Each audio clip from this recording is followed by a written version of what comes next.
Dépersonnalisation. Voilà un mot étrange. Pendant ces moments où une personne est coupée d'elle-même, où est-elle? Que devient-elle? Mais ce mot, dépersonnalisation, résonne en moi comme un espoir. Pourquoi? Peut-être parce qu'il me semble que ce que l'on nomme l'espoir est la tentative que l'on fait dans le présent même pour s'adapter à un temps appelé futur, quelque peu éloigné du présent. En compagnie de ces 8 lycéens, j'ai tenté de faire des allers et retours entre ici et un ailleurs un peu éloigné. Entre ce temps et un temps différent. Entre ce lieu et un lieu différent. Entre ces pensées et des pensées différentes. Tant que nous ne cesserons pas d'être humains, ces allers et retours resteront la seule chose en notre pouvoir.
Le 11 mars 2011, un violent séisme, puis un tsunami, se sont abattus sur la côte est du Japon. Un séisme de magnitude 9, suivi d'un tsunami dont les vagues ont atteint 30 mètres de haut et qui a fait plus de 18 000 morts et disparus dans la région de Sendai.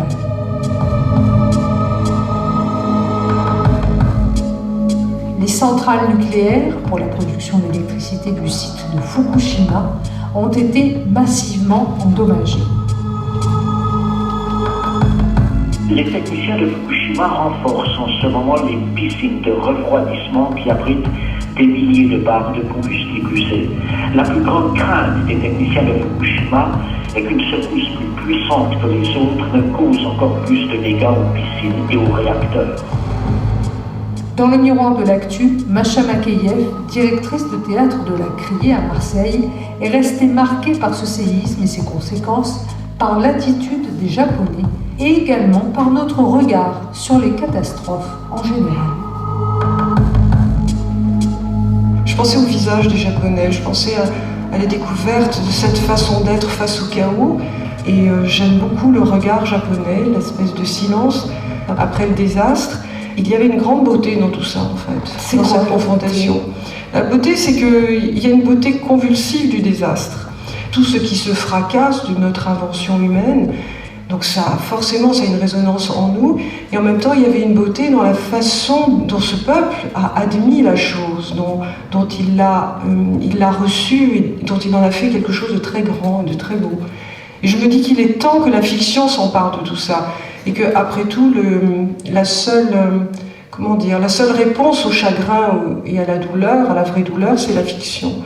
Donc j'attends que tous ces artistes japonais, ces artistes du monde, s'emparent de cet événement immense, planétaire, qui a eu vraiment comme cette vague, vraiment on a été aussi mouillés par cette vague. Je pense que c'est les artistes qui vont s'en emparer et qui vont faire que ça sera tolérable, un peu plus tolérable.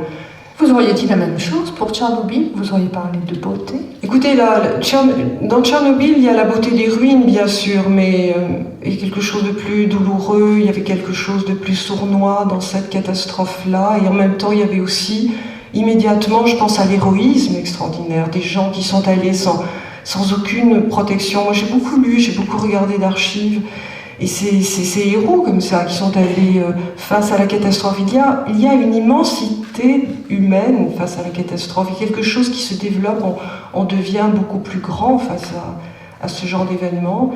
L'héroïsme minuscule de celui qui va ramasser un objet, et l'héroïsme vous parliez de Tchernobyl, de ces gens qui sont allés, sont entrés dans la fournaise et qui, juste pour un tout petit peu colmater le désastre, la catastrophe nucléaire nous raconte plus que jamais. Oui. Enfin, c'est vraiment une parabole qui nous Oui, c'est ça, oui. Très, très. Hein? Je t'ai bien dit de ne plus m'appeler, non? C'est ça. Je ne veux plus te parler. C'est ça. Je ne veux plus entendre ta voix. C'est ça. Je ne veux plus voir ta tête. Tu n'as qu'à supprimer mon adresse. Encore mieux, supprime-la maintenant. Là, tout de suite. Tout. C'est ça, oublie tout. Allez, salut.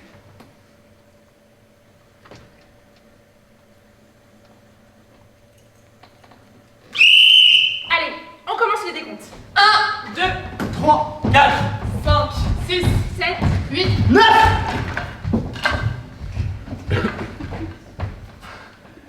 Dis donc, tu nous fais quoi, là? Qu'est-ce qui te prend? C'est quoi ce 9? On n'est que 8. Bah c'est mon pote l'énervé. Hein? L'énervé quoi, vous voyez bien. Mais de quoi tu parles? Ben, de ça. D'abord, c'est pas un énervé, c'est un écorché. Quoi? C'est pas des nerfs, mais des vaisseaux sanguins. Hein? C'est des vaisseaux sanguins, je te dis. Ça, c'est les artères, et là, les veines. Oh, t'as perdu la tête ou quoi? Sûrement, il y a qu'à voir sa coiffure chelou. Trop chelou. Elle est nulle, ta coiffure. Bah cette coiffure, comment dire, c'est mon identité quoi. Ichi, t'es un garçon ou une fille? Quoi? Oui, dis-nous clairement de quel sexe tu es. Bah c'est antérieur à ça. Hein? Antérieur à ça. On comprend pas. Ça remonte à la division des cellules. Hein? La division des cellules. Puisqu'on te dit qu'on comprend pas. Oui, bon, allez, on recommence les décomptes. 1, 2, 3, 4, 5, 6, 7, 8, 1, 2, 3, 4, 5, 6, 7, 1, 2, 3, 4, 5, 6, 1, 2, 3, 4, 5, 1, 2, 3, 4, 1, 2, 3. 1, 2, 1.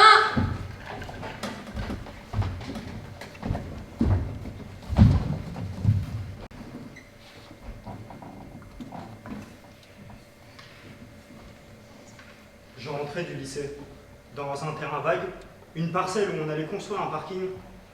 Je suis tombé sur ça. Ça avait à peu près la taille d'un enfant. Ça avait l'air de bouger très légèrement. Ça avait aussi l'air immobile. Ça avait aussi simplement l'air endormi. Dis Momo, pourquoi tu dors tout le temps? Bah, parce que j'ai sommeil. Ah, tu as sommeil. Bah oui, j'ai sommeil.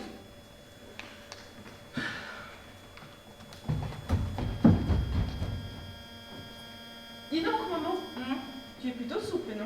oui je suis souple. Genre tout tramolo, hein. C'est ça, genre tout tramolo. Ça avait l'air d'être un être humain. Ça avait aussi l'air d'un animal. Ça avait aussi l'air d'une créature vivante. Ça avait aussi l'air antérieur à ça. J'ai écarquillé les yeux et j'ai bien regardé pour voir ce que c'était. Je voulais vraiment voir ce que c'était. Et je réfléchissais aussi de toutes mes forces. Mais j'ai pas compris de quoi il s'agissait. Et je sais pas pourquoi, mais mes jambes se sont mises à trembler. Autrement dit, je me suis mis à avoir très peur. Autrement dit, je me suis dit, cette chose-là, si ça se trouve, elle est vivante.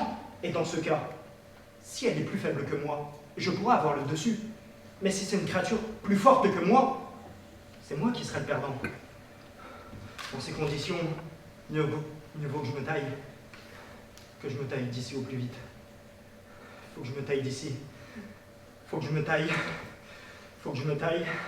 Faut que je me taille. Faut que je me taille. Je n'arrêtais pas de me le dire. Mais tout d'un coup, je me suis rendu compte que j'étais debout à côté de cette chose que je l'appelais, que je lui parlais. Et toi, es-tu un être humain? Et toi, es-tu un être humain?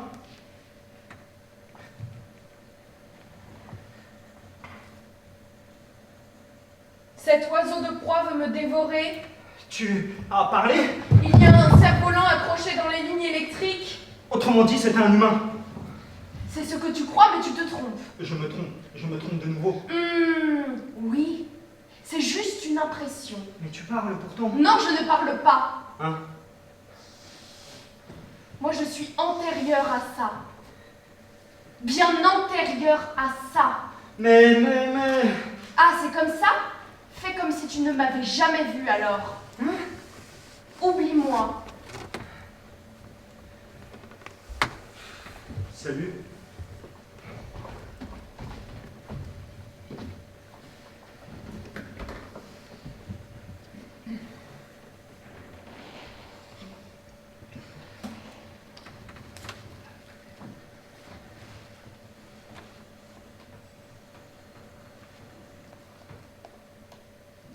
Ce qu'on a vu, on peut s'en souvenir. Ce qu'on a vu, on peut l'oublier.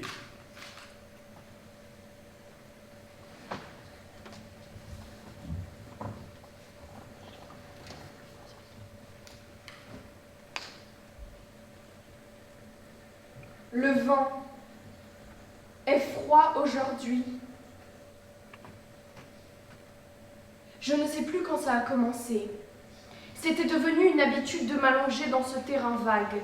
Une fois allongée, les hautes gerbes d'or dissimulaient mon corps. Cela me donnait l'impression d'avoir complètement disparu de ce monde. Depuis le terrain vague, on voyait bien la corniche derrière le lycée, avec de petites maisons dessus. Cette corniche s'est écroulée pendant le tremblement de terre. Et elle a été couverte de bâches bleues jusqu'à l'été. Mais vers la fin des vacances d'été, tout avait été recouvert de béton. Et les bâches bleues avaient disparu. Après le grand tremblement de terre, on a vu apparaître des bâches bleues partout dans cette ville. Quant à savoir pourquoi elles étaient de cette couleur, il paraît que c'est parce que la mer et le ciel sont bleus. En tout cas, c'est la seule raison qu'on m'a donnée. J'ai regardé le ciel entre les herbes. J'ai pensé à la mer. Puis je me suis relevée lentement. J'ai épousseté les herbes collées à mon uniforme et je me suis décidée à rentrer chez moi. C'était pas très loin.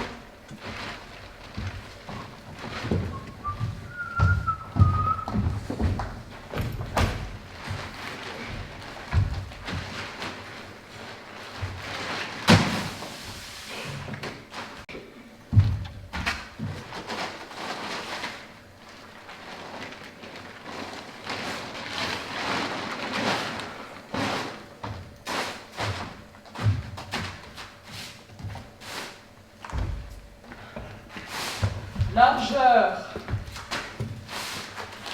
5 mètres 20.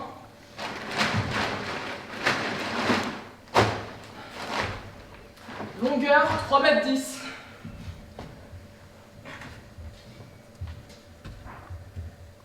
Là, Tu es rentrée? maman est assise. Maman est toujours assise là. Elle est assise, elle regarde de la télé. Moi, c'est de là que je pars pour l'école le matin et que je rentre le soir. Oui, je suis là. Bonsoir. Bonsoir. Pas de dîner pour moi ce soir.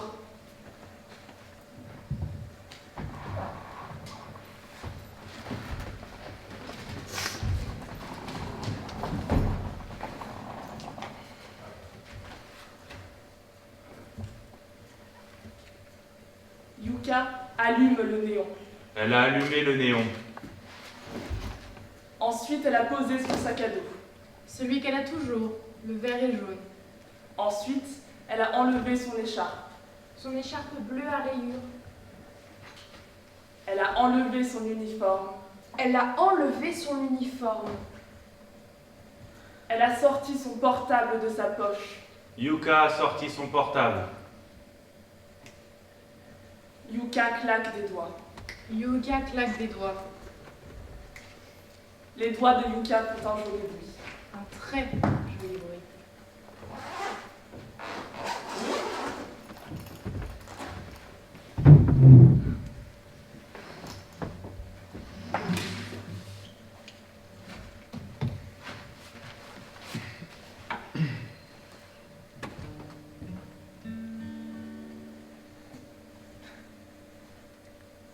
Ce soir encore, je vais jouer de la guitare. Dans cette petite maison, je joue de la guitare. Tous les jours, je joue de la guitare. L'autre maison, celle où j'habitais, je n'y retournerai sans doute jamais. Pour quelle raison? Ça, je n'ai pas envie de le dire. Pas maintenant.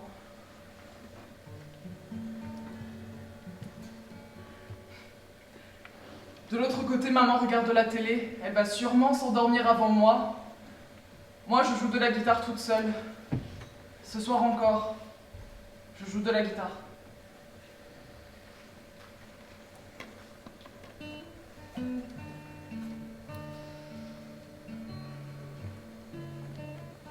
Dans le bâtiment que vous voyez là-bas, il n'y a pas de salle de classe. Les élèves de la seconde à la terminale sont regroupés dans ce bâtiment à l'arrière, qu'on appelle le bâtiment Nord. Nous, on est allés une seule fois dans le bâtiment Nord, pour passer l'examen d'entrée au lycée.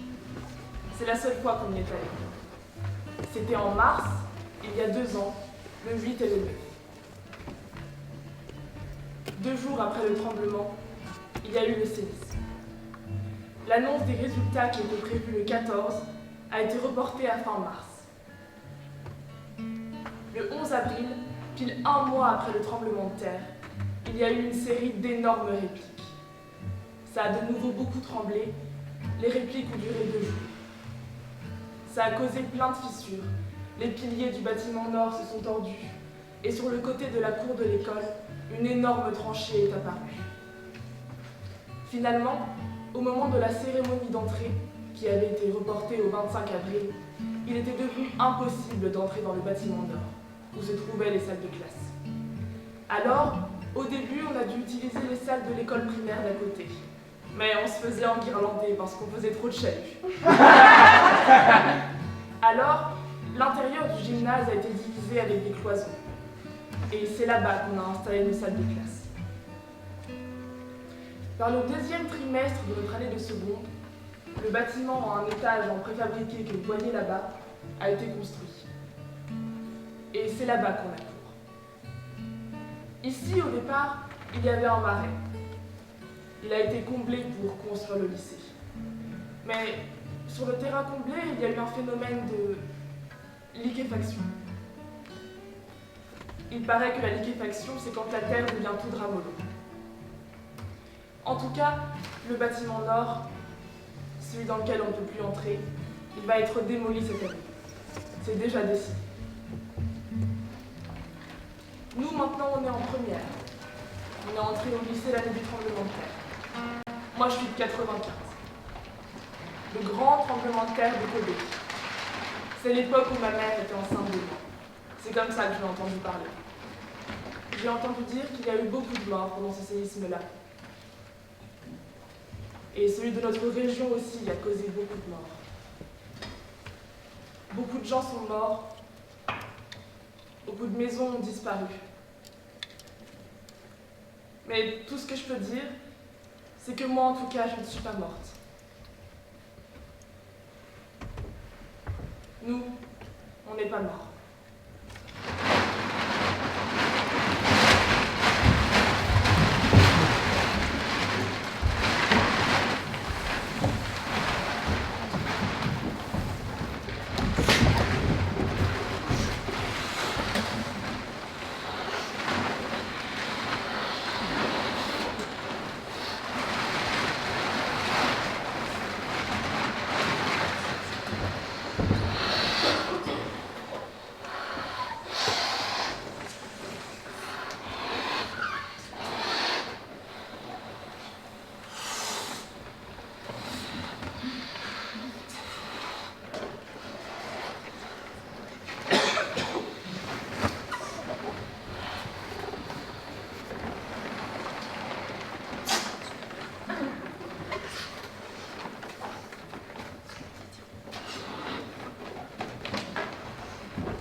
Eddie? Hein? Eddie? Hein? Moi? Bon anniversaire! Qu'est-ce que tu dis? Bon anniversaire! Non, moi, mon anniversaire, c'est le 9 avril. Hein? Donc c'est pas tout de suite, là. Quoi? T'es pas encore né alors? Hein? T'es pas encore né? Si, je suis né. Ah mais tiens alors! Un gâteau. Hein? Et puis ça aussi.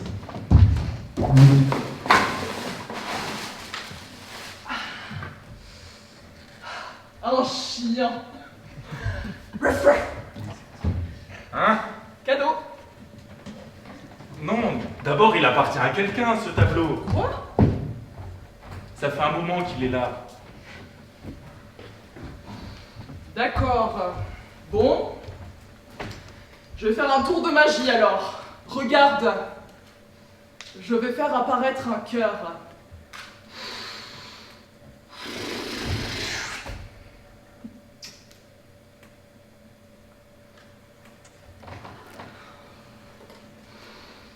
Je t'aime. Quoi? Sors avec moi s'il te plaît. Pourquoi je sortirais avec toi? Parce que je t'aime. Bah, y a pas de raison. Moi, je t'aime pas spécialement, et puis même toi, je ne me connais pas du tout. Je connais ton nom, Shikatatsu.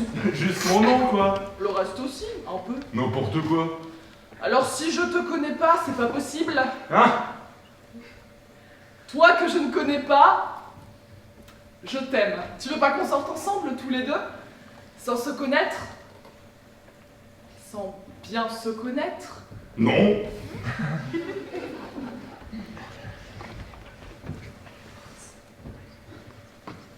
Je te le répète, c'est non. Ça c'est... Oh, tu commences à m'énerver, là. Tu te fais vraiment des idées toute seule. Écoute, j'ai pratiquement jamais parlé avec toi, je te connais pas et je suis pas du tout amoureux de toi. Alors je vais pas sortir avec toi, c'est clair. En plus, regarde, je suis grand et toi t'es une naine. Alors arrête de te faire... En plus, je veux rester seul. Alors arrête de te faire des idées sur moi sans me connaître et lâche-moi.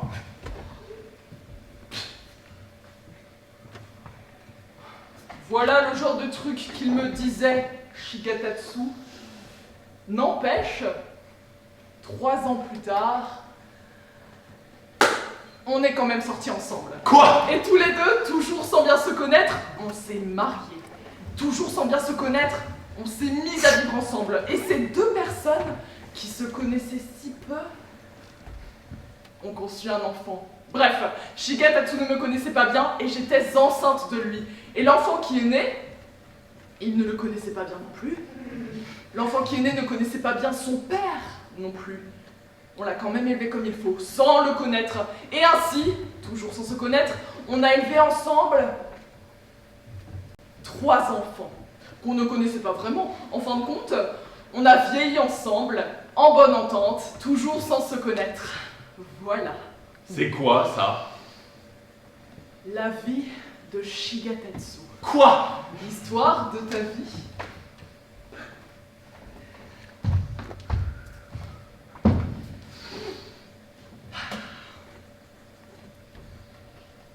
J'ai fait de la divination, je pense que ça tombe assez juste. Justement, non mais, justement, qu'est-ce qui te permet de dire que tu sais ce qui va m'arriver, hein? Mais je ne sais pas, comment je saurais ce qui va t'arriver, crétin. Mais là, je te pose la question, hein? Toi, tu le sais, ce qui va t'arriver? Moi, je ne sais pas ce qui va t'arriver. Je ne te connais pas bien, hein? Mais écoute, on ne se comprend déjà pas soi-même, on ne se connaît pas. C'est pour ça.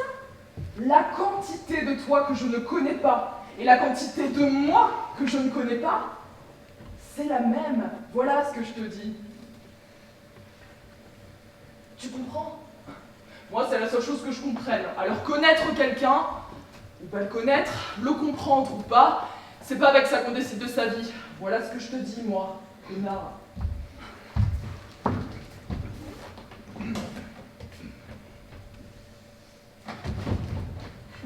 Et si tu n'es même pas capable de comprendre ça, qu'est-ce que tes yeux ont vu jusqu'à maintenant? Hein? Ton propre visage, ta tête de mec, plutôt pas mal, ton reflet dans le miroir, il t'a appris quelque chose peut-être?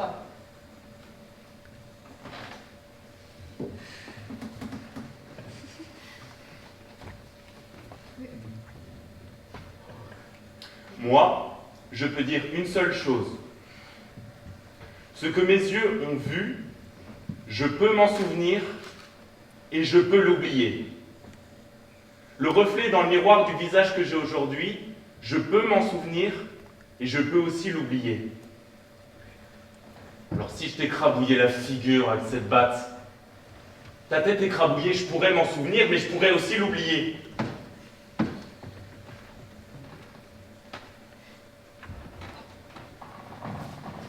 Et ce que j'ai aperçu dans le terrain vague, cette chose dont je ne savais pas bien si c'était un animal ou un homme, cette chose putrifiée qui puait horriblement, ce tas de chair puant, quelle taille, quel poids elle avait, combien il y en avait, même ça j'en sais rien. Est-ce qu'il y en avait 1 ou 2 ou... J'étais incapable de les compter, c'est...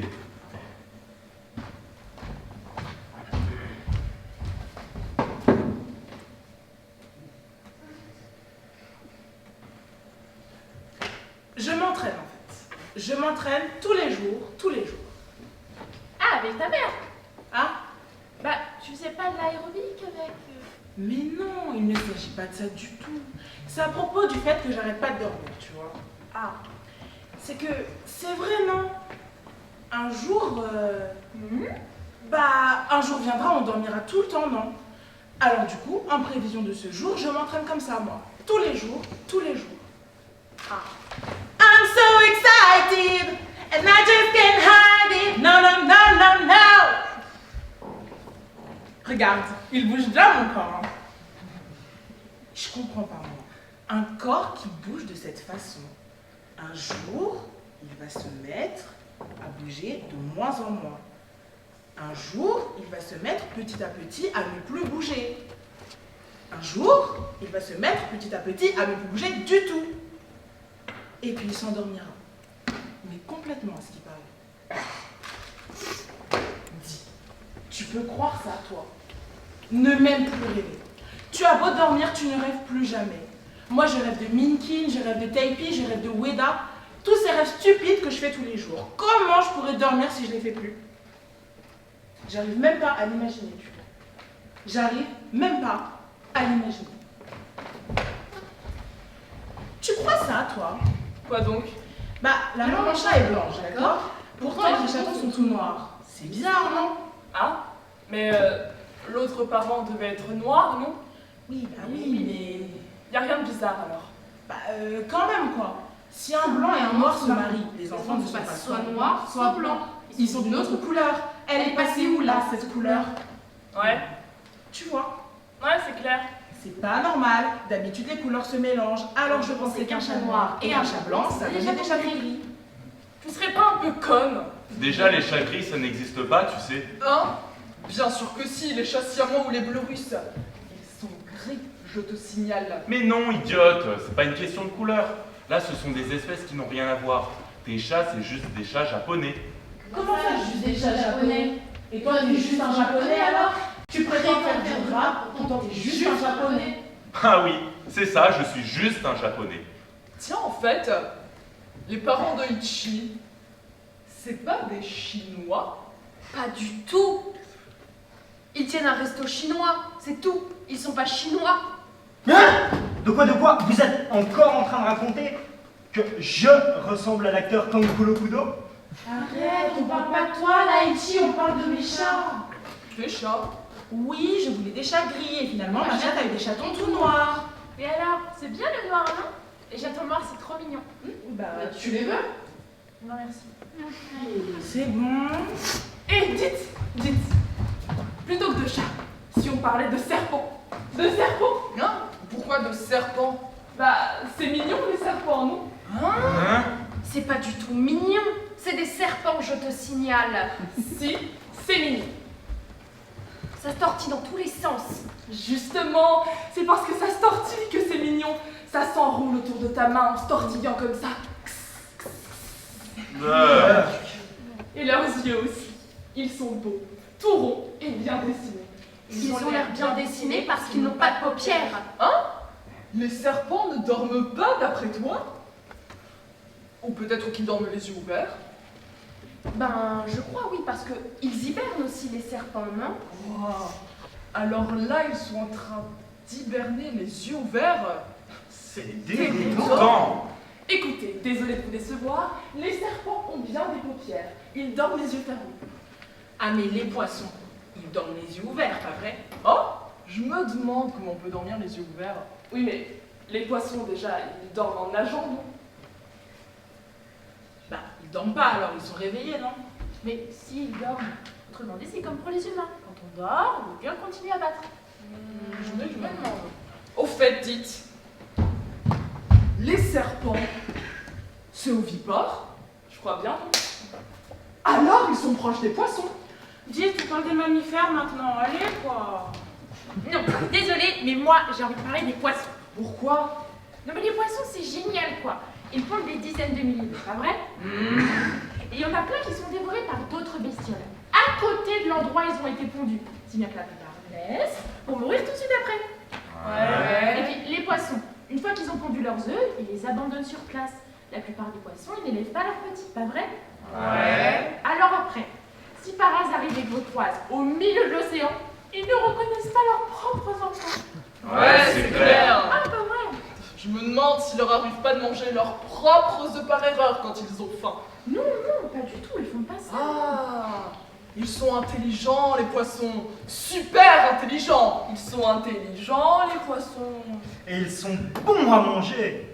Mais ce que je veux dire, c'est que les animaux, ils sont programmés pour ne jamais faire ce genre de truc. Sauf les humains. C'est les seuls qui se tuent entre eux. Oui, par exemple, la guerre.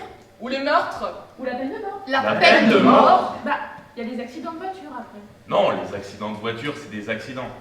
Je me demande. Ah bon, tu crois pas? Bah, personne n'est certain de ne jamais causer d'accident. Alors tout le monde est au courant de cette éventualité, non? C'est bien pour ça qu'on prend des assurances. Ouais. Les humains, tu vois, ils vivent en s'entretuant. Parmi tous les animaux, il y a pratiquement que les humains qui font ça, non? Ouais, ils se suicident et tout. Les autres animaux, aucun ne se suicide. Ils font pas ça, les animaux. Si! Moi, j'ai entendu dire que les petits singes tarsiers des Philippines se suicident. C'est pas vrai. Si, c'est vrai! Quand quelque chose les stresse, ils se cognent cognent le crâne contre un mur et ils en meurent. Waouh! Les singes, c'est vraiment proche des humains, c'est peut-être pour ça. Ah! Dans le genre, il y a les suricates aussi. Les quoi? Les souricates? C'est une race de chats? Mais non, c'est pas des chats du tout. Oh, je sais! Ils se tiennent debout sur leurs pattes arrière. Comme ça. Oui, les suricates. Ils creusent des terriers et ils vivent en groupe avec un sens social développé, comme les humains. Et alors? Eh ben, dans leur communauté, il paraît qu'il existe des cas de maltraitance. Waouh, c'est horrible! De quoi on parlait déjà? Bah, on parlait de mes chats, quoi. On parlait plutôt des serpents, non? Bah non, personne n'en a jamais parlé. Mais si, tout le monde était à fond sur les serpents.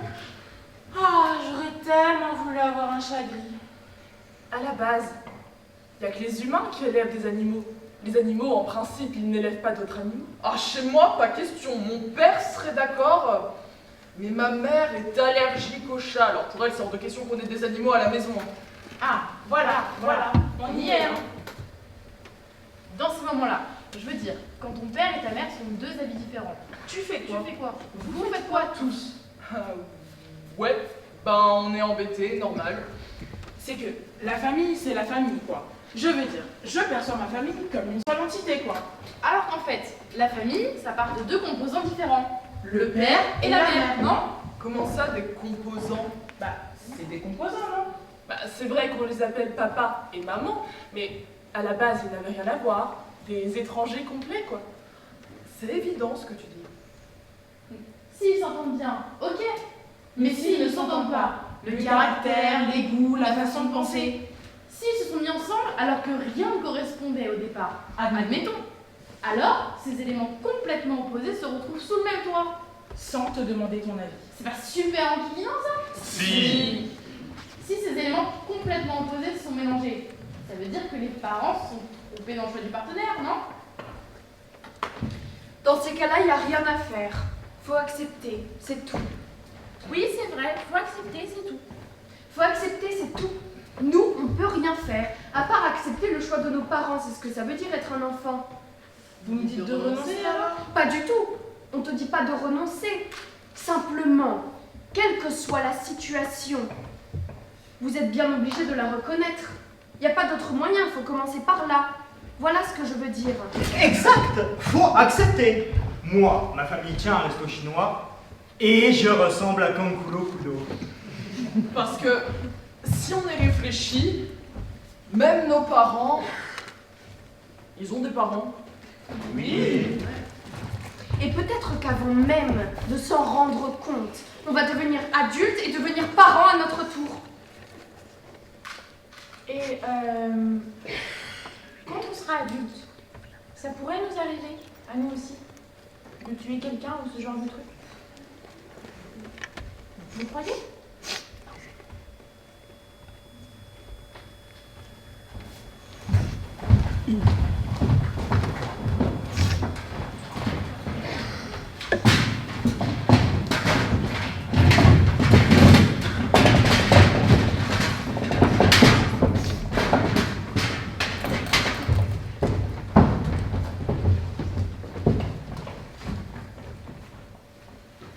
Il y a même des gens qui les ont traités d'assassins. Hein?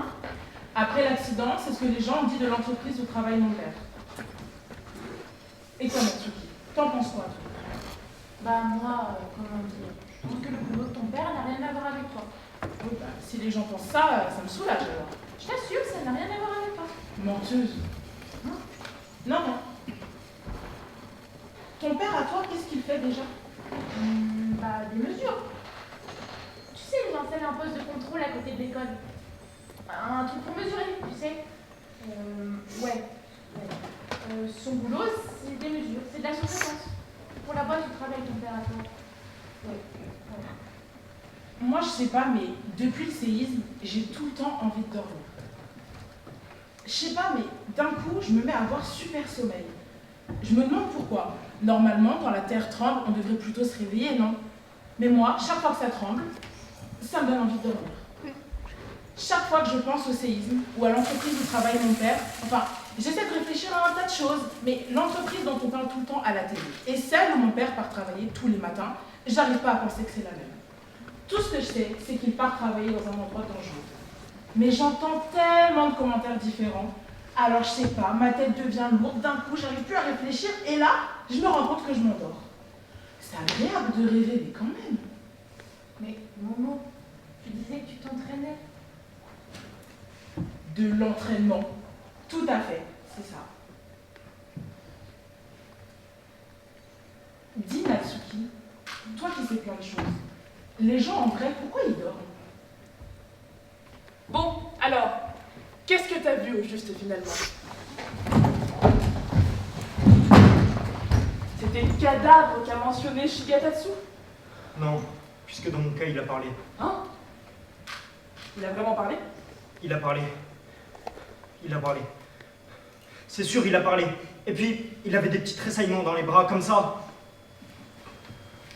Ça devait être un humain alors. Bah, un humain. On est sans doute obligé de dire ça, oui. Alors qu'est-ce que c'était, hein? Un homme? Une femme? Quel âge? À peu près. Un enfant? Un adulte? Ou quoi? Mais enfin quoi? C'était un écolier, un vieux, une grand-mère? Même ça, je sais pas. Ça pouvait être n'importe quoi de tout ça. Ou pas. En tout cas, c'était antérieur à ça. Antérieur. Ça a parlé pourtant. Bah oui, peut-être bien.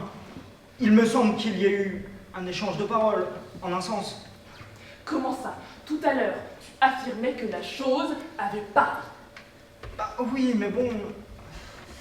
Bah, si tu me demandes, je dirais qu'il y avait une sorte de... communication. Ok, bon. Alors tu ne sais même pas si c'était vivant ou pas. Alors qu'est-ce que c'était, hein? Un mammifère, un insecte, un oiseau? C'était antérieur à ça.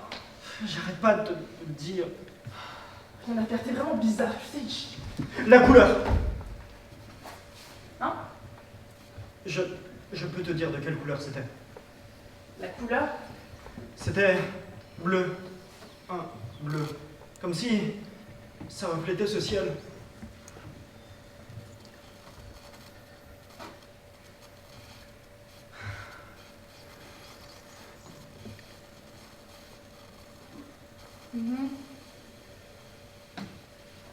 Pourquoi tu continues à m'appeler alors? Hein? Je t'ai bien dit de m'effacer de tes contacts, non? C'est juste que... toi et moi... Je pense que le mélange ne prend pas. Voilà. Non. Non, je me suis trompée. C'est pas ce que je voulais dire. Ce que je veux dire, simplement, c'est que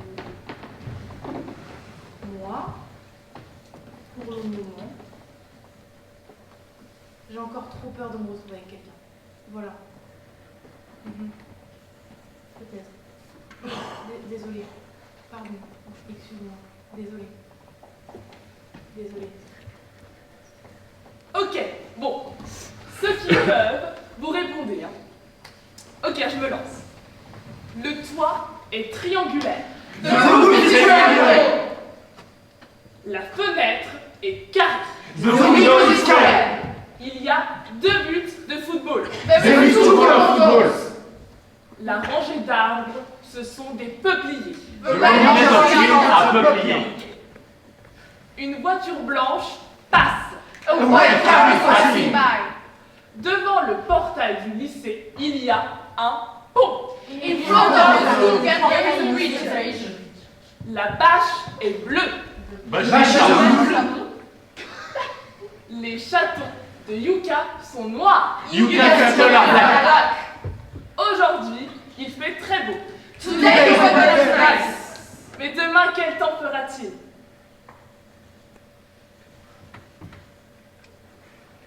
Personne ne sait.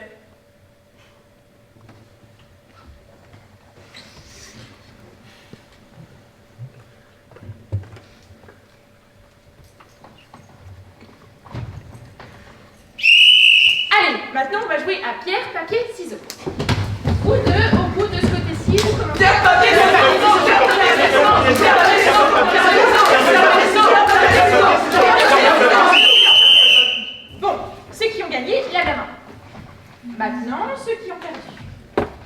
ceux qui sont en première au lycée général d'Iwaki. Les garçons, les filles, ceux qui ont 16 ans, ceux qui ont 17 ans, ceux qui ont un petit copain ou une petite copine, ceux qui n'en ont pas, ceux qui vivent avec leurs deux parents, ceux qui vivent avec leur père, ceux qui vivent avec leur mère, ceux qui vivent avec leur grand-père ou leur grand-mère, ceux qui ont des animaux domestiques, ceux qui vivent toujours à Iwaki, ceux qui ont déménagé depuis le séisme, ceux qui habitent à moins de 10 km, ceux qui habitaient à moins de 20 km, ceux qui habitaient à moins de 30 km, ceux qui vivent toujours dans leur maison, ceux qui ont déménagé depuis le séisme, ceux qui habitent dans des hébergements provisoires, ceux qui étudient dans des établissements scolaires provisoires, ceux qui ont l'intention de faire des études universitaires, ceux qui ont l'intention de chercher du travail, ceux qui ont l'intention de rester à Iwaki après leurs études, ceux qui ont l'intention de quitter Iwaki après leurs études, ceux qui ont l'intention de quitter le Japon, ceux qui veulent à nouveau être humains dans leur prochaine vie.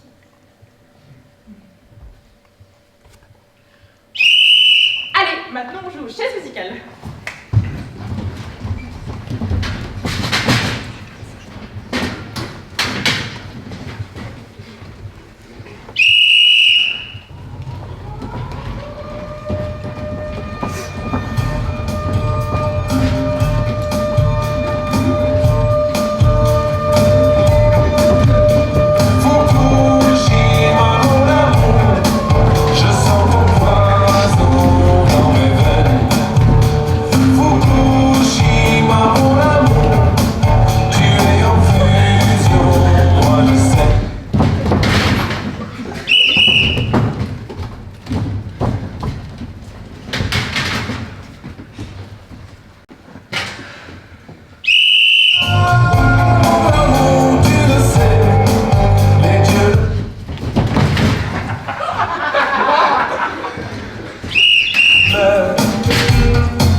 Là, tu te penches.